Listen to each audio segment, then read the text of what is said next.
വൈശാഖി ഉത്സവത്തിനിടെ 2 ഇന്ത്യക്കാർ വെടിയേറ്റ് മരിച്ചു. ഇറ്റലിയിലെ ബെർഗാമോ പ്രവിശ്യയിലെ കോവോയിലാണ് സംഭവം. ഉത്സവത്തിനായി സിഖ് വിഭാഗക്കാർ ഒത്തുകൂടിയ ശേഷം ഗുരുദ്വാരയിലേക്ക് മടങ്ങുന്നതിനിടെയാണ് ഇവർക്കെതിരെ ആക്രമണമുണ്ടായത്. വെള്ളിയാഴ്ച അർദ്ധരാത്രി ഗുരുദ്വാര മാതാ സാഹിബ് കൗർജിക്ക് സമീപമാണ് സംഭവം നടന്നത്. കോവോ നിവാസിയായ രഗീന്ദർ സിംഗ്, അഗ്ഡെല്ലോ നിവാസിയായ ഗുർമിത് സിംഗ് എന്നിവരാണ് കൊല്ലപ്പെട്ടത്. ആക്രമി 2 പേരെയും വെടിവെച്ച ശേഷം കാറിൽ രക്ഷപ്പെടുകയായിരുന്നു. ആസൂത്രണം ചെയ്ത് നടപ്പിലാക്കിയ കൊലപാതകമാണ് ഇതെന്നാണ് അധികൃതർ പറയുന്നത്.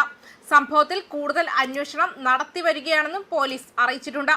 വെടിയുതിർത്തിയ ആളും ഇന്ത്യക്കാരനാണെന്നാണ് റിപ്പോർട്ട്. ആക്രമണത്തിന് പിന്നിലെ ലക്ഷ്യം വ്യക്തമല്ല. ആക്രമണം നടന്ന സ്ഥലത്ത് നിന്നും 10ഓളം ഷെൽ കേസിംഗുകളും കണ്ടെടുത്തു. ആക്രമണത്തിനിടെ മറ്റൊരാൾക്കും പരിക്കേറ്റിട്ടുണ്ട്. അക്രമിയെ കണ്ടെത്താനായി തിരച്ചിൽ ഊർജിതമാക്കിയിട്ടുണ്ട്.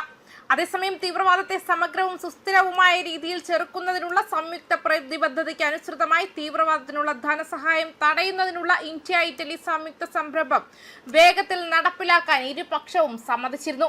സമുദ്രമേഖലയിലുടനീളമുള്ള സുരക്ഷ, വളർച്ച എന്നിവയ്ക്കായുള്ള സഹകരണം വർദ്ധിപ്പിക്കുന്നതിനായി ആദ്യ സമുദ്ര സുരക്ഷാ സംഭാഷണം നടത്തുന്നതിനും ഇരുപക്ഷവും പ്രവർത്തിക്കുന്നുവെന്നും വ്യക്തമാക്കിയിട്ടുണ്ടായിരുന്നു. മൈഗ്രേഷൻ ആൻഡ് മൊബിലിറ്റി കരാറിന്റെ ചട്ടക്കൂടിനുള്ളിൽ ആരോഗ്യ സംരക്ഷണ മേഖല ഉൾപ്പെടെയുള്ള വൈദഗ്ധ്യത്തിലും മൊബിലിറ്റിയിലും സഹകരണം കൂടുതൽ ശക്തിപ്പെടുത്താൻ ഇരുപക്ഷവും സമ്മതിച്ചു.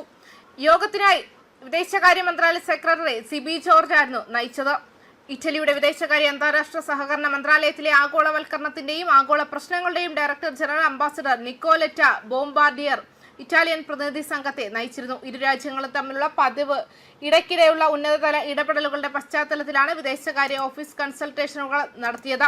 കഴിഞ്ഞ വർഷം നവംബറിൽ ജോഹന്നാസ്ബർഗിൽ നടന്ന G20 ഉച്ചകോടിക്കിടെ പ്രധാനമന്ത്രി നരേന്ദ്രമോദിയും ഇറ്റാലിയൻ പ്രധാനമന്ത്രി ജോർജിയ മെലോണിയും തമ്മിലുള്ള കൂടിക്കാഴ്ചയും 2025 ഡിസംബറിൽ ഡൽഹിയിൽ വിദേശകാര്യമന്ത്രി എസ് ജയശങ്കറും ഇറ്റാലിയൻ ഉപപ്രധാനമന്ത്രി വിദേശകാര്യമന്ത്രിയുമായ അന്റോണിയോ തജാനിയും തമ്മിലുള്ള കൂടിക്കാഴ്ചയുമാണ് ഏറ്റവും പുതിയ കൂടിക്കാഴ്ചകൾ.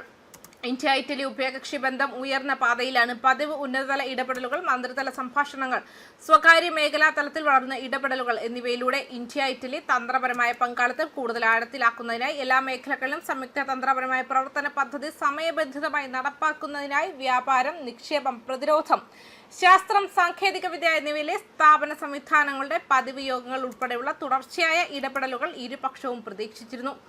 പരസ്പര സൗകര്യപ്രദമായ തീയതികളിൽ ഇറ്റലിയിൽ അടുത്ത റൗണ്ട് വിദേശകാര്യ ഓഫീസ് കൺസൾട്ടേഷനുകൾ നടത്താൻ ഇരുപക്ഷവും സമ്മതിച്ചുവെന്നും വിദേശകാര്യ മന്ത്രാലയം വ്യക്തമാക്കിയിരുന്നു. ന്യൂസ് ഡെസ്ക് കർമ്മ ന്യൂസ്.